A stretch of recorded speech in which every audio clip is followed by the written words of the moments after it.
India Legal presents Courts Roundup.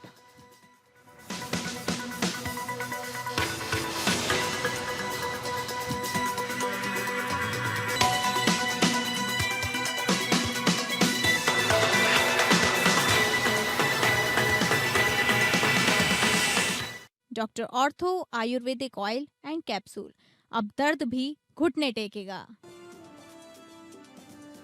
पश्चिम Bengal SIR मामले में supreme court ने कहा एसआईआर का समय आगे नहीं बढ़ाएंगे, नहीं तो यह सिस्टम का मजाक बन जाएगा। 3 फरवरी को होगी अगली सुनवाई निर्धारित।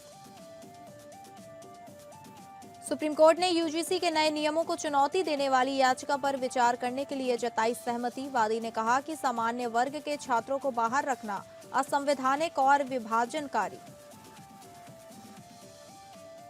न्यायमूर्ति स्वामीनाथन के खिलाफ कथित रूप से मानहानिकारक टिप्पणियों और विरोध प्रदर्शन पर पुलिस प्रशासन को नोटिस जारी। चीनी वीजा मामले में कीर्ति चिदम्बरम याचिका पर supreme court, Delhi high court ने सीबीआई को किया नोटिस जारी। ट्रायल कोर्ट की कार्यवाही पर रोक लगाने से इनकार।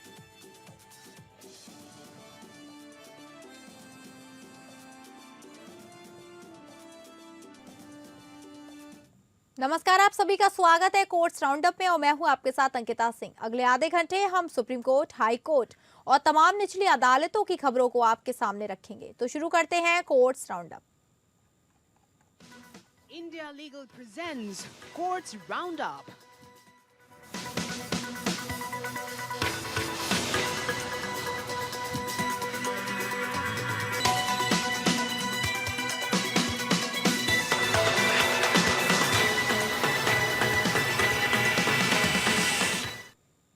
सुप्रीम कोर्ट ने यूनिवर्सिटी ग्रांट्स कमीशन के नए नियमों को चुनौती देने वाली याचिका पर विचार करने के लिए सहमति व्यक्त की है।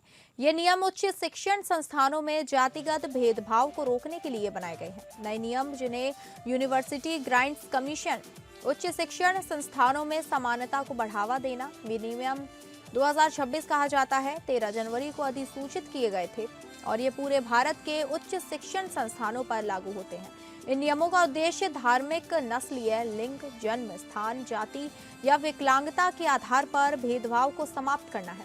खासकर अनुसूचित जातियों, अनुसूचित जनजातियों, सामाजिक और शैक्षणिक रूप से पिछड़े वर्गों, आर्थिक रूप से कमजोर वर्गों और विकलांग व्यक्तियों के खिलाफ। नियम के अनुसार उच्च शिक्षण संस्थानों को समान अवसर केंद्र और समानता समिति स्थापित करनी होगी, जो भेदभाव की शिकायतों की जांच करेगी और अल्पसंख्यक समूह के लिए नीतियों और कार्यक्रमों को प्रभावी ढंग से लागू करेगी।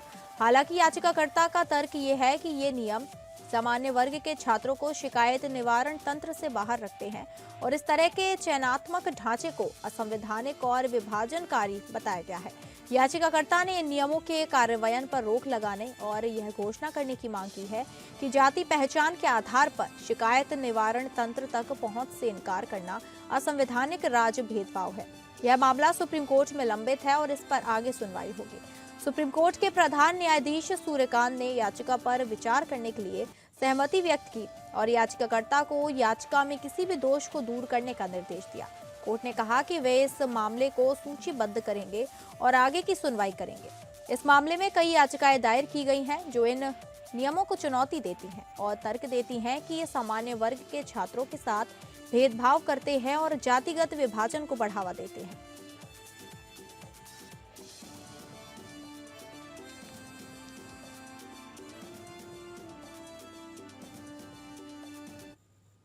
पश्चिम बंगाल में चल रहे एसआईआर की समय सीमा बढ़ाने की मांग मामले में सुनवाई हुई। सीजेआई जस्टिस सूर्यकांत स्पष्ट रूप से करते हुए कहा कि हम अभी समय आगे नहीं बढ़ाएंगे, नहीं तो यह सिस्टम का मजाक बन जाएगा। कोर्ट ने यह तब कहा जब पश्चिम बंगाल की ओर से कहा गया कि वोटर लिस्ट में नाम जोड़ने की समय सीमा को और बढ़ाया जाए।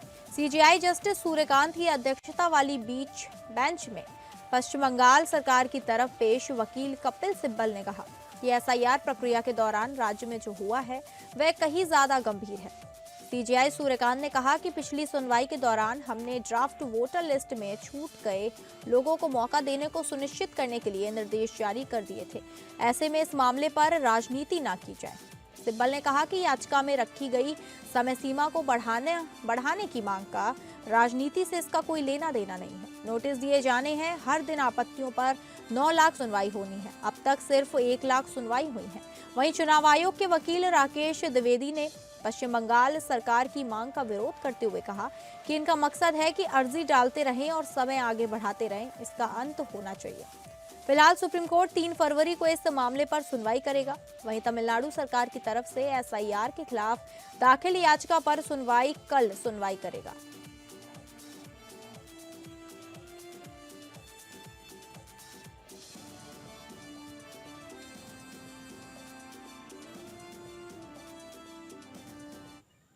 सुप्रीम कोर्ट ने कहा है कि अधिकारियों के साथ मिली भगत करके कुछ लाभार्थियों को ज्यादा मुआवजा देने से दूसरे लाभार्थियों को दिए गए मुआवजे को अमान्य नहीं किया जा सकता है। जस्टिस संजय कुमार और जस्टिस के विनोद चंद्रन की बेंच ने छत्तीसगढ़ हाईकोर्ट के फैसले से जुड़े मामले की सुनवाई की, जिसने अपीलकर्ता के पक्ष में दिए गए जमीन अधिग्रहण मुआवजे को सिर्फ इसलिए रद्द कर दिया क्योंकि कुछ लोगों को ज्यादा मुआवजा दिया गया।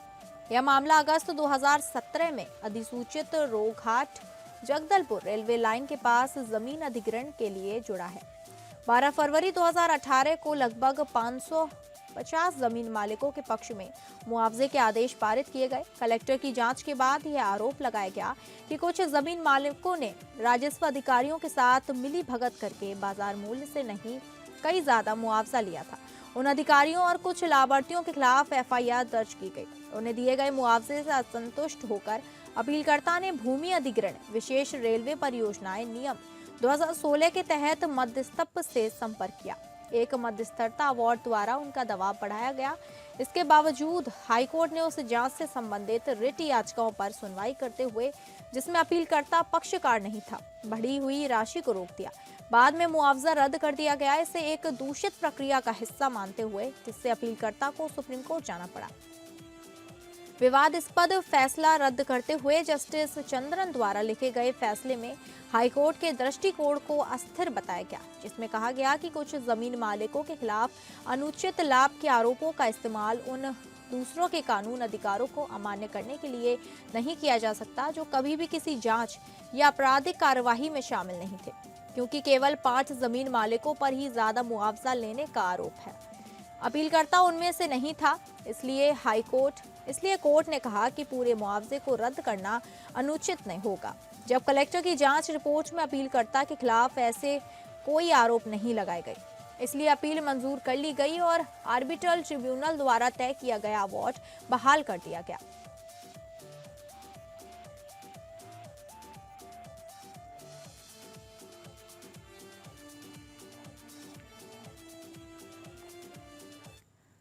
सुप्रीम कोर्ट ने मजिस्ट्रेटों के लिए एक प्रक्रिया तय की है, जिसके तहत वे भारतीय नागरिक सुरक्षा संहिता की धारा 175 उपधारा 4 इसके तहत किसी पब्लिक सर्वेंट के खिलाफ जांच का आदेश दे सकते हैं जब कथित अपराध उसके आधिकारिक कर्तव्यों के निर्वहन के दौरान हुआ है। सीआरपीसी की धारा 156 उपधारा 3 के विपरीत, जिसमें मजिस्ट्रेट को जांच का निर्देश देने से पहले आरोपी के पब्लिक सर्वेंट होने पर सुपीरियर अधिकारी से रिपोर्ट मांगने की जरूरत नहीं होती। बीएनएसएस की धारा 175 उपधारा 4 में ऐसी प्रक्रिया दी गई। कोर्ट ने कहा कि इस प्रावधान में जो शब्द का इस्तेमाल किया गया है और इसे में ही पढ़ा जाना चाहिए, ना कि शैल। साथ ही कोर्ट ने मजिस्ट्रेटों के लिए निम्नलिखित दिशा निर्देश दिए। बीएनएसएस की धारा 175 की उपधारा 4 के तहत शिकायत मिलने पर, जिसमें सरकारी कर्मचारी पर अपनी सरकारी ड्यूटी के दौरान अपराध करने का आरोप लगाया गया, कोर्ट ने कहा कि मजिस्ट्रेट इनमें से कोई भी काम कर सकता है।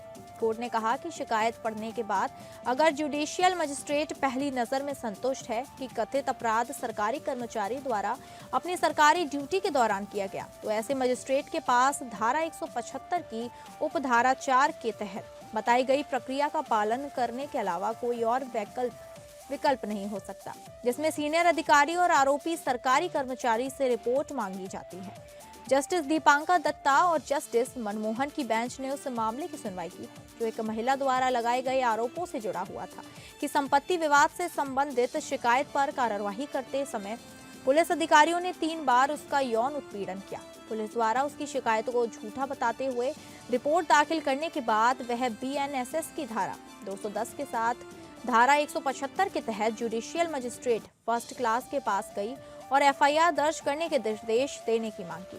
धारा 175(4) का इस्तेमाल करते हुए मजिस्ट्रेट ने आरोपी पुलिस कर्मियों के सीनियर अधिकारी से रिपोर्ट मंगाई। जब ये कार्यवाही चल रही थी तो महिला ने एक रिट याचिका के जरिए केरल हाई कोर्ट का रुख किया। एक सिंगल जज ने याचिका को यह मानते हुए मंजूरी दी कि बलात्कार जैसे गंभीर अपराधों के मामलों में धारा 175(4) अनिवार्य नहीं है और मजिस्ट्रेट को FIR दर्ज करने का आदेश देने का निर्देश दिया। हालांकि हाईकोर्ट की डिवीजन बेंच ने यह देखते हुए सिंगल जज का फैसला पलट दिया कि जब मजिस्ट्रेट के सामने कानूनी कार्यवाही पहले से ही चल रही थी तो संविधान के अनुच्छेद 226 के तहत दखल देना गलत था, जिसके कारण सुप्रीम कोर्ट में अपील की गई।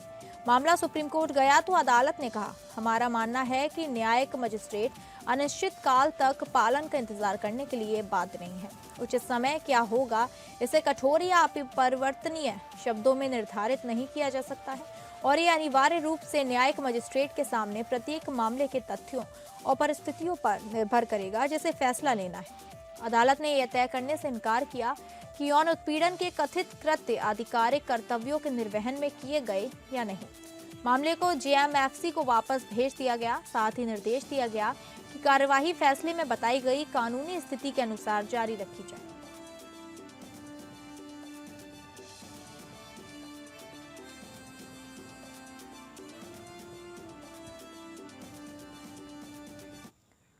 सुप्रीम कोर्ट ने स्पष्ट किया कि औद्योगिक विवाद अधिनियम 1947 के तहत सुलह अधिकारी के समक्ष जाने से पहले किसी ट्रेड यूनियन पर प्रबंधन को औपचारिक रूप से चार्टर ऑफ डिमांड्स या मांगों का लिखित पत्र सौंपना अनिवार्य नहीं है।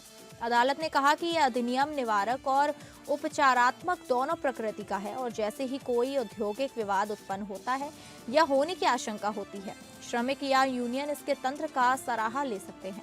जस्टिस पंकज मित्तल और जस्टिस SBN भट्टी की खंडपीठ ने कहा कि अगर श्रमिकों को पहले प्रबंधन के समक्ष अपनी मांगे रखने के लिए बाध्य किया जाए तो इससे अधिनियम का मूल उद्देश्य ही विफल हो जाएगा, विशेष रूप से उन परिस्थितियों में जहां नियोक्ता के सीधे संपर्क करने पर पीड़न या सेवा से हटाए जाने का जोखिम हो सकता है।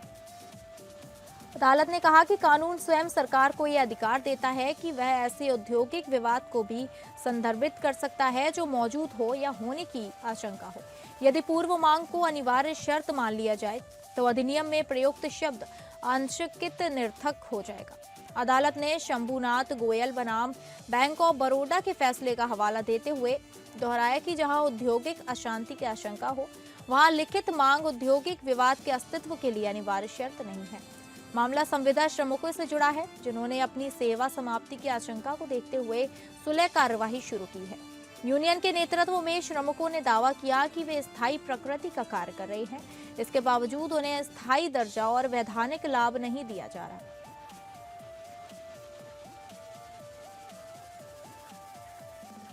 सुप्रीम कोर्ट ने एक जनहित याचिका पर नोटिस जारी किया जिसमें मद्रास हाईकोर्ट के न्यायाधीश न्यायमूर्ति JR स्वामीनाथन के खिलाफ कथित रूप से मानहानि कारक टिप्पणियां और विरोध प्रदर्शन करने वाले लोगों के विरुद्ध कार्रवाई की मांग की गई है। यह विवाद मदुरै स्थित तिरुपरंकुंद्रम सुब्रमण्यम स्वामी पहाड़ी मंदिर में करती गई दीपम जलाने से जुड़े उनके आदेश के बाद उत्पन्न हुआ था। यह मामला जस्टिस अरविंद कुमार और जस्टिस PB बराले की खंडपीठ के समक्ष आया। अदालत ने तमिलनाडु के मुख्य सचिव, गृह सचिव, पुलिस महानिदेशक और चेन्नई के पुलिस आयुक्त को नोटिस जारी किया है। यह जनहित याचिका अधिवक्ता GS मणि जो भारतीय जनता पार्टी से जुड़े हैं उनके द्वारा दी गई है। याचिका में आरोप लगाया गया है कि न्यायमूर्ति स्वामीनाथन के खिलाफ जाति और धर्म के आधार पर मानहानि कारक टिप्पणियां की गई हैं, जिनका उद्देश्य सामाजिक सौहार्द बिगाड़ना और कानून व्यवस्था व सांप्रदायिक तनाव पैदा करना है। मणि ने व्यक्तिगत रूप से पेश होकर बताया कि उन्होंने मद्रास और मदुरै स्थित हाईकोर्ट परिसरों के बाहर हो रहे विरोध प्रदर्शनों को लेकर तमिलनाडु पुलिस को कई प्रतिवेदन दिए थे। उनका आरोप है कि सत्तारूढ़ DMK समर्थित दलों, जिनमें कम्युनिस्ट पार्टियां और कुछ वकील भी शामिल हैं, उन्होंने सार्वजनिक स्थानों पर अवैध और अनधिकृत प्रदर्शन किए और बार बार हाईकोर्ट परिसरों के बाहर धरना प्रदर्शन किया। जस्टिस अरविंद कुमार ने कहा कि अदालत भावनात्मक तर्कों के आधार पर नोटिस जारी नहीं करेगी और इसके बाद तमिलनाडु सरकार की ओर से अधिवक्ता सबरीश सुब्रमण्यम को उपस्थित होने के लिए कहा गया ताकि अदालत मौजूदा स्थिति का आकलन कर सके। याचिकाकर्ता मणि ने अदालत से यह निर्देश देने की मांग की कि तमिलनाडु सरकार और पुलिस अधिकारी न्यायमूर्ति स्वामीनाथन के खिलाफ कथित मानहानिकारक कृत्यों में शामिल लोगों के विरुद्ध कठोर कानूनी कार्यवाही, जिसमें आपराधिक कार्यवाही भी शामिल हो, शुरू करें। सुप्रीम कोर्ट ने मामले को सोमवार को फिर सूचीबद्ध किया है।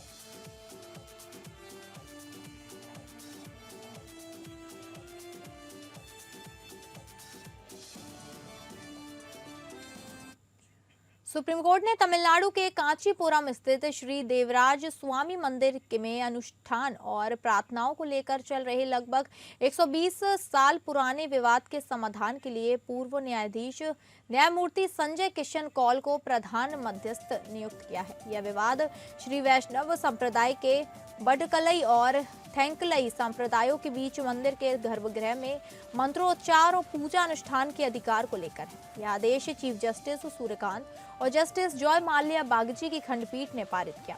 पीठ मद्रास हाईकोर्ट के उस निर्णय को चुनौती देने वाली याचिका पर सुनवाई कर रही थी जिसमें वडकलई संप्रदाय को श्री देवराज स्वामी मंदिर के गर्भगृह में प्रार्थनाएं करने की अनुमति देने से इनकार कर दिया गया था।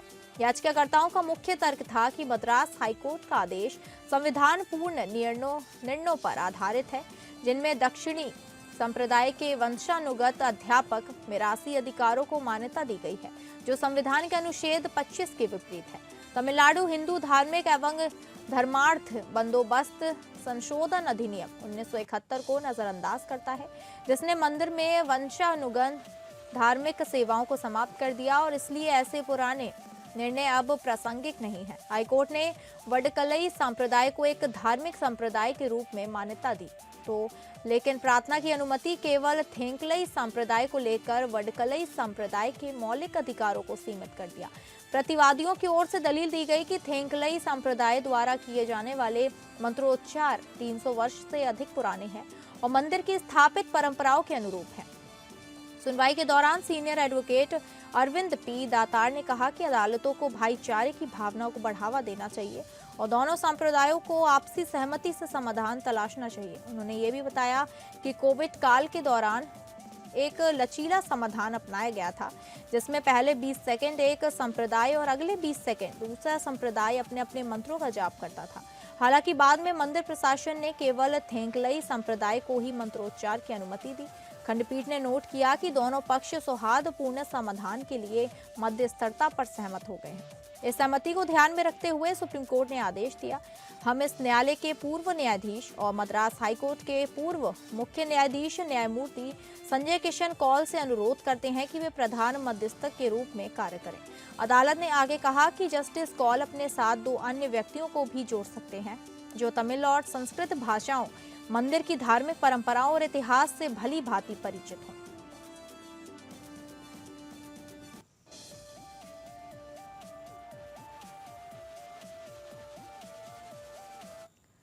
दिल्ली उच्च न्यायालय ने कांग्रेस सांसद कीर्ति चिदम्बरम की याचिका पर सीबीआई से जवाब मांगा है, जिसमें उन्होंने चीनी वीजा मामले में आरोप तय करने में ट्रायल कोर्ट के आदेश को चुनौती दी है। न्यायमूर्ति मनोज जैन ने सीबीआई को नोटिस जारी कर 12 फरवरी तक जवाब दाखिल करने का निर्देश दिया। कीर्ति चिदम्बरम पर आरोप है कि उन्होंने अपने प्रभाव का इस्तेमाल कर 250 चीनी नागरिकों को एक पावर कंपनी में काम करने के लिए वीजा दिलवाया था, जिसके बदले में उन्होंने 50 लाख रुपए की रिश्वत ली थी। सीबीआई ने आरोप लगाया कि तलवंडी साबो पावर लिमिटेड ने बेल टूल्स लिमिटेड को रिश्वत की रकम दी थी, जिसे एस भास्करमन को भेजा गया था।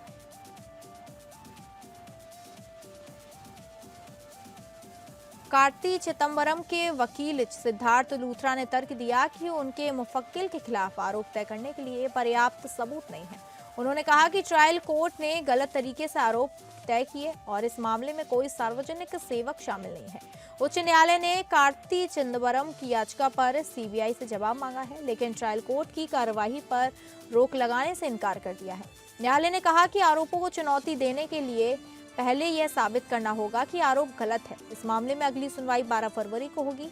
कार्ति चिदंबरम के अलावा इस मामले में 6 अन्य आरोपियों के खिलाफ भी आरोप तय किए गए हैं।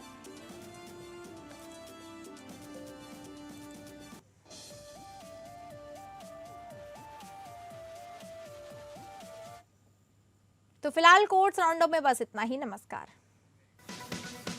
India Legal presents Courts Roundup.